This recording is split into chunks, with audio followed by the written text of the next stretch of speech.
Hello বন্ধুরা, আজকে ঘরোয়া পদ্ধতিতে একটা নতুন রেসিপি নিয়ে এসেছি। আমরা ঘরোয়া পদ্ধতিতে আলুর দম।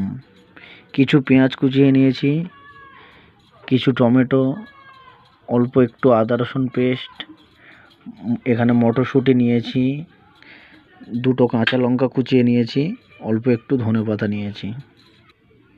আলুটা আমি সিদ্ধ করে নিয়েছি। এবারে মশলা বসিয়ে দেব। বন্ধুরা, গ্যাস জ্বালিয়ে নিয়েছি আমি।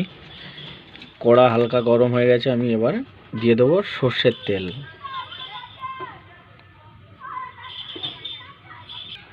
আমাদের তেল গরম হয়ে গেছে, দেখতে পাচ্ছ। এর মধ্যে আমরা কিছু মশলা দিয়ে দেবো। গোটা জিরে,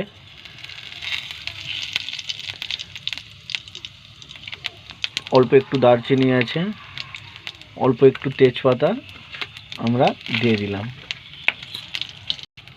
আমরা কিছুক্ষণ এটাকে ফ্রাই করে নেব মিডিয়াম। এবার আমরা দিয়ে দিলাম কিছু পেঁয়াজ কুচি।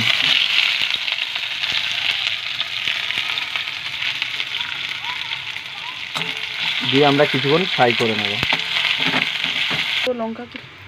পেঁয়াজটা লালচে লালচে করে ভাজা হয়ে গেছে। এবার আমরা দিয়ে দেব টমেটো কুচি।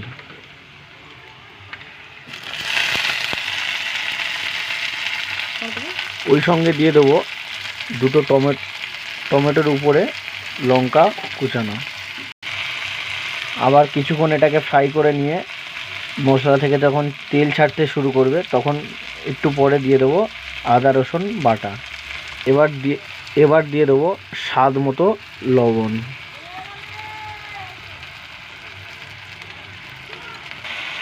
আমাদের টমেটোটা এবার গলে গেছে। এবার আমরা দিয়ে দেবো আদা রসুন বাটা। দিয়ে আমরা কিছুক্ষণ ফ্রাই করে নেব।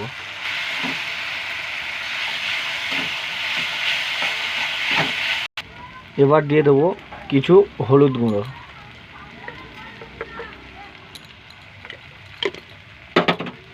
এবার দিয়ে দেব কিছু লঙ্কা গুঁড়ো, লাল লঙ্কা।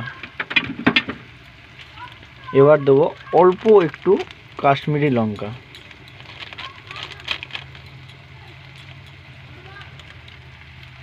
দিয়ে আমরা এটাকে ভালো করে কষিয়ে নেব।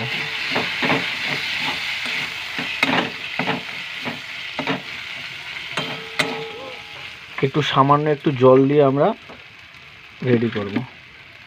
অল্প একটু জল দিয়ে দিলাম।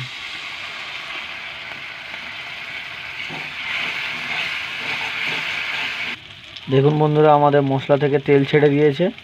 এবার আমরা সিদ্ধ করা আলুটা দিয়ে দেব।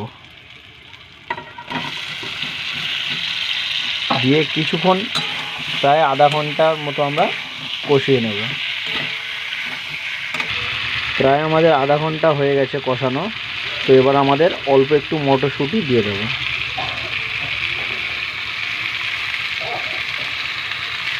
দিয়ে 5 মিনিট একটু নাড়াচাড়া করে আমরা জল দিয়ে দেব। আমাদের 5 মিনিটের মতো প্রায় কষানো হয়ে গেছে। এবার আমরা জল দিয়ে দেব। পরিমাণ মতো জল দিয়ে দিলাম।